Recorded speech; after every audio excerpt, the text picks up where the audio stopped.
अपने आप को, अपने स्वभाव को जीत लेना, ये सबसे बड़ा बल है।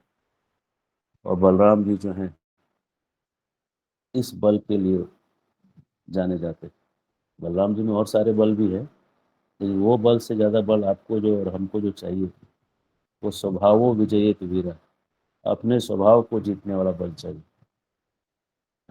और अपने स्वभाव को जीत गए तो हम भगवान के सेवा में लग सकेंगे। तो बलराम जी क्या करते हैं, हर एक रूप में भगवान की सेवा में लग जाते हैं।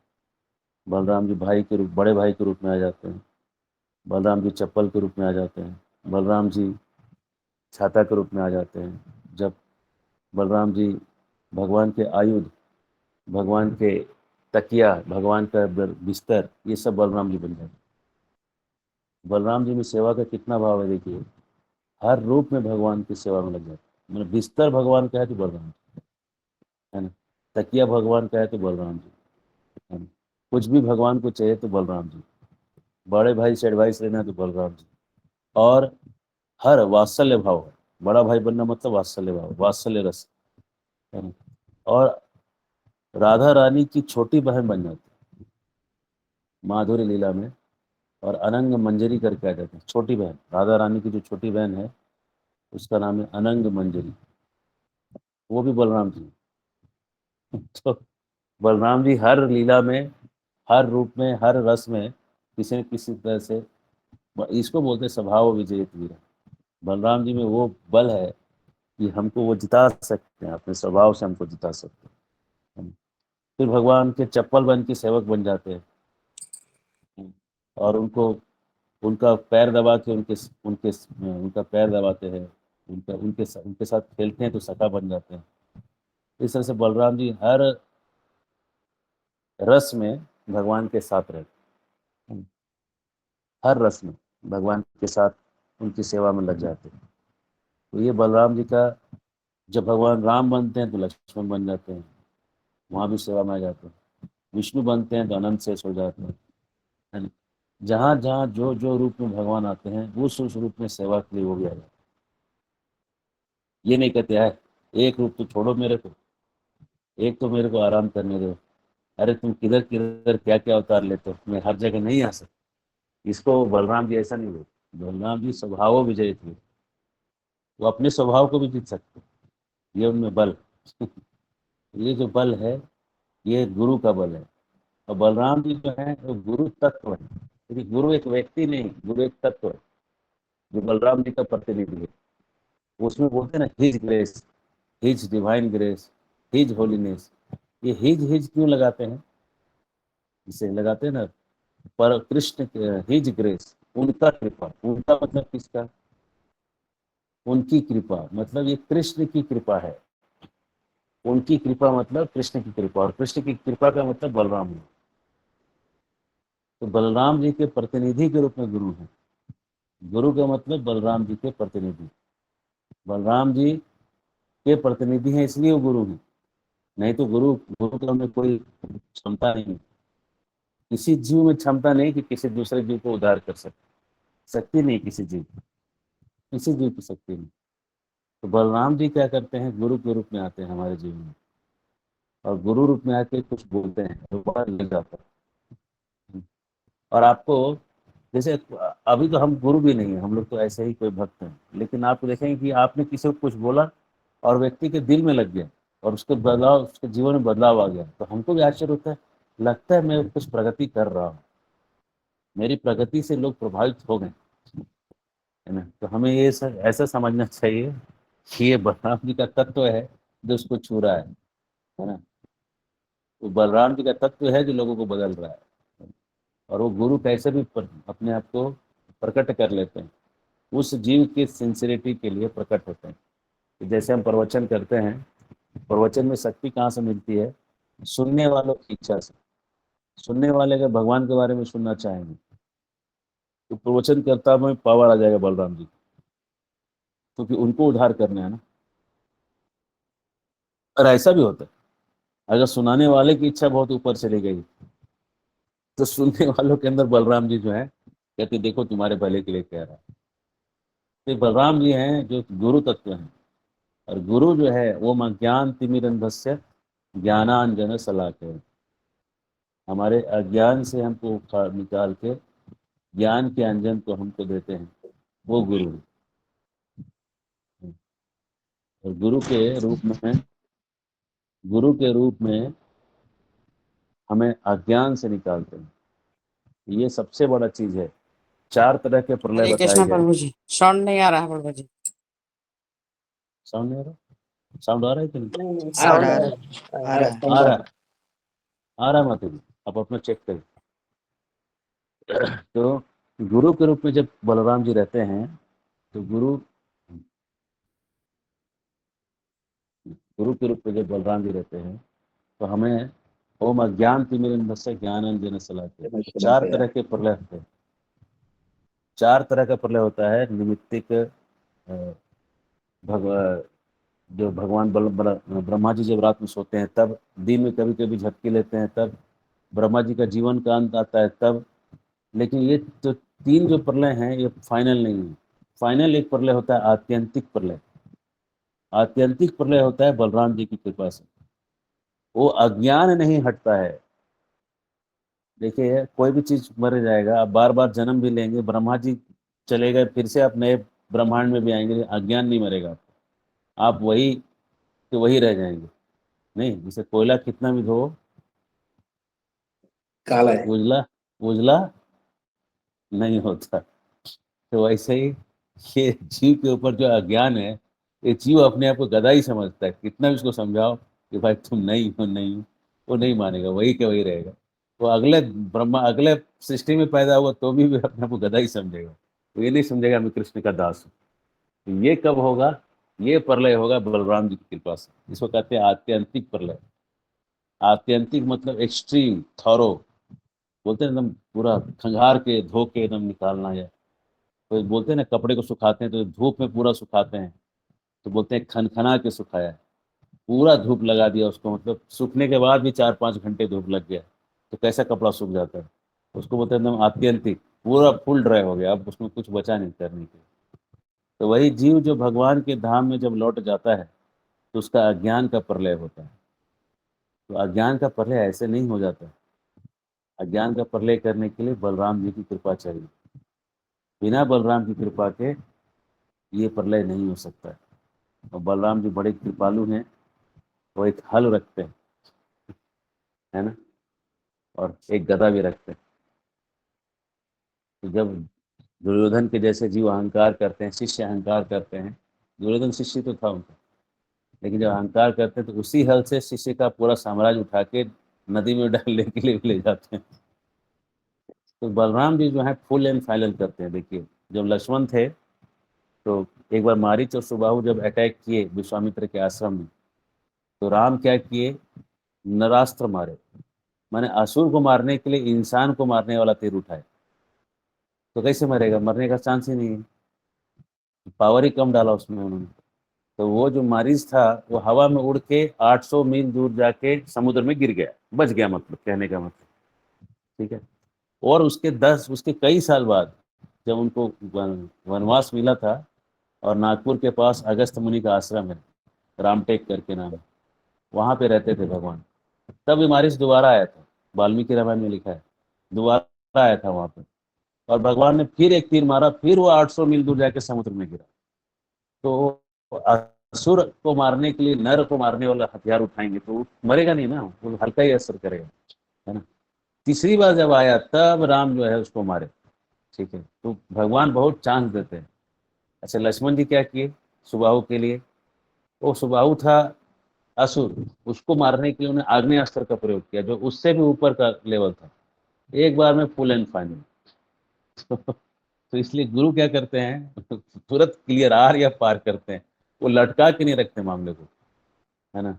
जब सीता जी को मारिच दिखा तो सीता जी कहती है कितना सुंदर हिरण है।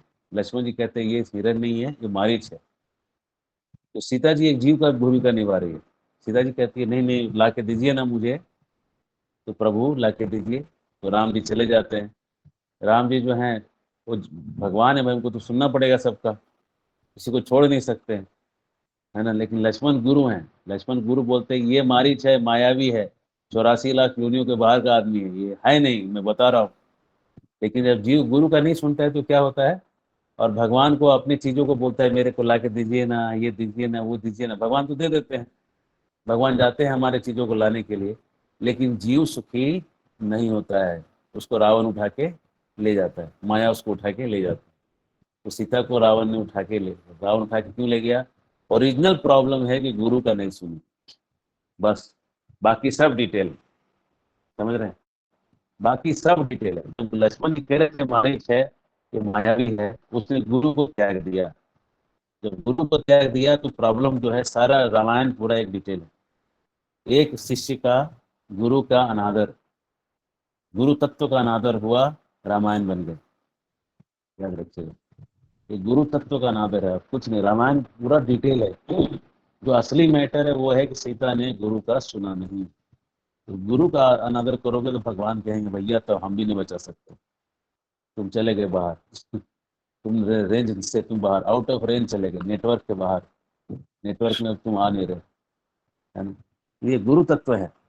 से बलराम जी कभी भी फुल एंड फाइनल करते हैं, बलराम जी बीच में जीव को लटकाते नहीं, उसको सीधा पार कर देते हैं। लेकिन बलराम जी की कृपा कैसी है, कृष्ण की कृपा से बलराम जी और ज्यादा कृपा करते हैं, कृष्ण से भी ज्यादा। कृष्ण चाहते हैं कि ऐसा ही हो, क्योंकि भगवान किसी को छोड़ नहीं सकते हैं ना, वो उनको सबको लेके चलना है, उनको रावण को भी लेके चलना है, उनको विभीषण को भी लेके चलना है, सारे पॉजिटिव नेगेटिव किसी को भगवान छोड़ नहीं सकते। लेकिन गुरु उनके लिए नहीं है, गुरु उनके लिए हैं जो कृष्ण की शरण में जाना चाहते हैं। तो जो कृष्ण की शरण में जाना चाहते हैं उनके लिए गुरु है, बाकी को उनको कोई लेने देना नहीं, है ना।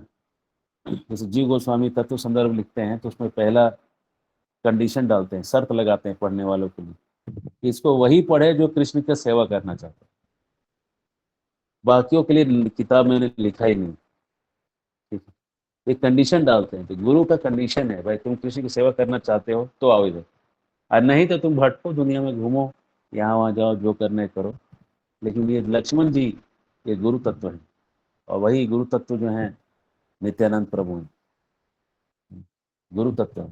गुरु तत्व कैसे हैं कि और जब गुरु तत्व को अनादर करता है ना, जैसे हनुमान जी सुग्रीव के साथ गए, सुग्रीव ने लक्ष्मण जी को इतना रिस्पेक्ट नहीं दिया, लक्ष्मण को रिस्पेक्ट नहीं दिया तो क्या हुआ, एक बार उनका टांग टूट गया, ठीक है। तब जाके तब जा तब जाके उनको अपने चेतना वापस आई कि भाई मैं किसी को डिसरिस्पेक्ट नहीं कर सकता। गुरु को डिसरिस्पेक्ट करना मतलब अपने पतन का कारण खुद बनाना अपने हाथ से, है ना? देखो भगवान तो आपके साथ हमेशा रहेंगे, लेकिन गुरु ऐसा है कि आपको या तो हाँ बोलेंगे या तो आपको ना बोलेंगे, आपको लटका के नहीं रखेंगे बीच में, ठीक है। ये कृपा है, ये कृपा है हमारे ऊपर, है ना। इसलिए गुरु के ऊपर अगर हम ध्यान करेंगे हमारा पतन नहीं होगा कभी। जो हम गुरु को ध्यान करते हैं समझ चाहिए बलराम जी के प्रतिनिधि हैं, है ना, मेरे से ज्यादा क्लोज हैं जी बलराम जी से। और इसलिए जब वो बलराम जी को इनके प्रतिनिधियों को हम ध्यान करते हैं, प्रभुपाद जी पे ध्यान करते हैं, गुरु पे ध्यान करते हैं, तो गुरु तत्व जो है हमको माया से बचाता है। माया मतलब ये जो असत संसार को हम सत्य मानते हैं, यही परमानेंट है। तो आज हम बलराम जी पे ध्यान करें, बलराम जी की कृपा पे ध्यान करें। और बलराम जी ने 2 असुर मारे थे, आखिरी का 2 मिनट लूंगा मैं। 2 असुर बलराम जी ने मारे थे, लंबा असुर को मारा था और ये बच्चा प्रलंबा असुर और ये धेनुकासुर। तो सच कहते हैं उन्हें बस वही प्रलंबासुर और ये धेनुकासुर, मेनली ये दो है। तो बसासुर भी तो खैर उसका बलराम जी ने जो 2 मुख्य असुर मारे, प्रलंबासुर और ये धेनुकासुर, तो भक्ति विनोद ठाकुर कहते हैं कि जो असुर कृष्ण ने मारे वो भक्ति करने से ऑटोमेटिक मर जाएंगे, ध्यान रखिए। जो कृष्ण ने जो असुर मारे वो भक्ति करने से ऑटोमेटिक मर जाएंगे। मतलब आप जब करिएगा तो पूतना जो असुर है वो मर जाएगा। देखिए पूतना क्या रिप्रेजेंट करती है, पूतना रिप्रेजेंट करती है एक तरह के अज्ञान को। वो जो पर्टिकुलर जो असुर जो चीज पर्टिकुलरली रिप्रेजेंट कर रहा है, तिनावत रिप्रेजेंट करता है अहंकार को, अहंकार आपका चला जाएगा, भक्ति करिए, आपका अहंकार अपने आप जाने लगेगा। लेकिन क्या नहीं जाएगा? धेनुकासुर नहीं जाएगा और प्रलंबासुर नहीं जाएगा। धेनुकासुर है इग्नोरेंस, अज्ञान का, एक तरह का अज्ञान धेनुकासुर है। और प्रलंबासुर है दिखावा करने का टेंडेंसी, प्रलंब, है ना, दिखावा करना, जो है नहीं उससे ज्यादा दिखाना, है ना, अपने आप को ज्यादा एडवांस दिखाना। भक्ति माने के बाद कैसा हो जाएगा? हम बहुत बड़े भक्त हैं ये दिखाना, जितने हैं नहीं उससे ज्यादा बड़ा। तो ये बलराम जी की कृपा से आएगा, मतलब कोई कान खींचने वाला व्यक्ति चाहिए इसके लिए। ये दो असुर नहीं जाएंगे, कृष्ण की कृपा से भी नहीं जाएंगे दो असुर। ये जो अपने आप को शरीर मानना, ये धेनुकासुर, और अपने आप को एडवांस भक्त मानना, ये प्रलंबासुर। ये जब तक कोई गुरु कान पकड़ के नहीं खींचेंगे कि तुम नालायक, you are not this body, you are soul, और तुम इतने एडवांस नहीं जितने के दिखा रहे हो, तो जब तक ये बलराम जी का कोई प्रतिनिधि आके कान नहीं खींचेगा, ये दो असुर नहीं मरने वाले हैं। खाली भक्ति करने से नहीं जाएंगे। तो बलराम जी से हमको प्रार्थना करना चाहिए कि बहुत हुआ मेरा दिखावा, ये प्रलंबासुर आपके चरण में समर्पित है ना। मैं स्वयं ही प्रलंबासुर का प्रतिनिधि बन चुका हूँ। तो आप बलराम जी हमें हमें आज मार ही दीजिए इसको। आपको क्या मारेंगे? आत्मा को कोई मारता नहीं। आपके जो प्रवृत्तियां हैं, प्रलंबासुर वाली प्रवृत्तियां, वो बलराम जी की कृपा से आ जाएंगी। तो बलराम जी से हमें बहुत प्रार्थना करनी चाहिए, एकदम दिल से प्रार्थना करनी चाहिए। क्लास के बाद कभी आप फुर्सत से बलराम जी के सामने कुछ देर बैठिए और बैठ के कुछ प्रार्थनाएं करिए, और बलराम जी को प्रार्थना करके अपने स्वभाव विजेत गिरा, अपने स्वभाव को जीतने का शक्ति उनसे मांग के लीजिए। नहीं तो कभी अपने स्वभाव को हम जीत नहीं पाएंगे, ये असंभव है, असंभव। भगवान कहते हैं मम माया दुरत्या, मेरी माया को जीतना कठिन है। प्रभुपाद जी कहते हैं, तो कृष्णा कह रहे हैं ना, तुमको ट्रांसलेशन समझना चाहिए, ये असंभव है। जब कृष्णा को कठिन लग रहा है तो तुमको लगना चाहिए कि असंभव। तो बिना बलराम की कृपा के, हेनो निताय बिन भाई, राधा कृष्ण पाइते नाई, दृढ़ करो धरो निताय पाए। नित्यानंद प्रभु की कृपा के बिना राधा कृष्ण नहीं मिलेंगे, तो दृढ़ करके नित्यानंद प्रभु के चरण को पकड़ लीजिए। यही रास्ता है ये कृष्ण तक पहुंचने का, और कोई रास्ता नहीं है, नहीं है, नहीं है। कोई प्रश्न? तो बस मेरा यही अनुरोध रहेगा। कुछ वैष्णव सॉन्ग हैं, वैष्णव सॉन्ग में बलराम जी और नित्यानंद प्रभु के ऊपर जो वैष्णव सॉन्ग है वो भी गाइए, और बलराम जी से सब छोड़ के एक प्रार्थना भी करिए। प्रार्थना में बहुत शक्ति है, और मांगिए, भीख मांगिए उनसे। ये आज आपका जन्मदिन है, जन्मदिन में लोग गिफ्ट देते हैं, तो हम आपसे यही उपहार मांगते हैं कि हमें अपने स्वभाव को जीतने का शक्ति दीजिए, और कृष्ण ही मेरा सच्चा धन है, ये मुझे समझा दीजिए। इससे बड़ा मेरे लिए और कुछ नहीं है।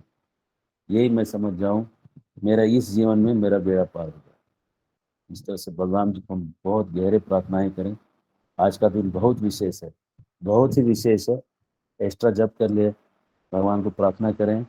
और आज के लिए जो भी आप आज संकल्प लेंगे, तो बलराम जी की कृपा से, ये जन्माष्टमी से ज़्यादा हमारी लिए महत्वपूर्ण है बलराम पूर्णिमा। ये जन्माष्टमी है, ओवरऑल कृष्ण की कृपा है, वो सबके लिए इक्वल है। ये बलराम जी खास करके भक्तों के लिए ज़्यादा कृपालु होते हैं। बलराम जी की कृपा पाना बहुत ही आवश्यक है हमारे जीवन में। इसलिए ये बल है तो हम कृष्ण तक जा सकते हैं, नहीं तो हम कृष्ण तक नहीं पहुंच सकेंगे। नहीं तो कृष्ण को हम गलत समझ लेंगे, है ना। कृष्ण को कुछ समझ लेंगे। गरुड़ जी जब राम के पास आए और राम को देखे और सारे सांप भाग गए लड़ाई के मैदान में, लंका में पहला दिन लड़ाई में हुआ था। तो जब सांप सारे भाग गए तो गरुड़ जी को लगा कि हमारे डर से सांप भाग गए और भगवान के डर से नहीं भागे। तो गरुड़ जी को भ्रम हो गया। गरुड़ जी गए, गरुड़ गोविंद करके स्थान है छठी करा में, वहाँ आए, और वहाँ पे उनको, वहाँ से फिर वो गए काकभूषुंडी जी के पास, कहीं और अन्यत्र स्वर्गलोक में कहीं पे, और वहाँ पे बैठ के राम कथा सुने, गुरु से सुने, मतलब गुरु तत्व को स्वीकार लिया उन्होंने। और गुरु के साथ बैठ के वहाँ पे शिव जी भी बैठे थे, ये लोग बैठ के उनको समझाए। जब गुरु लोग मिल गए तो उनको ज्ञान सही हो गया। तो इसलिए गुरु के बिना जो डायरेक्ट भगवान तक पहुँचेंगे, भगवान तक तो मिलने का प्रयास करेंगे, तो फिर गरुड़ गरुड़ जी से भ्रमित हो जाएंगे, है ना। तो गरुड़ जी का भ्रमित होना तो योग माया से हुआ था, लेकिन हम लोग महामाया वाला भ्रमित हो जाएंगे। रिटर्न आएगा कि नहीं पता नहीं। इसलिए प्रार्थना करते रहना चाहिए, प्रार्थना करने से हम बचते हैं। किसी बड़े भक्त में अगर आप शक्ति देख रहे हैं तो बहुत प्रार्थना करता होगा, आपको समझ के रखना चाहिए। तो बहुत बड़ा भक्त दिख रहा है, उसने बहुत भगवान को प्रार्थना किया है। ऐसे कोई फ्री में कुछ नहीं मिलता, नहीं। तो बस प्रार्थना करें और आज के दिन बलराम जी की कृपा पे हम आश्रित होने का पूर्ण प्रयास करें। हरे कृष्णा हरे कृष्णा कृष्ण कृष्ण कृष्ण कृष्ण हरे हरे,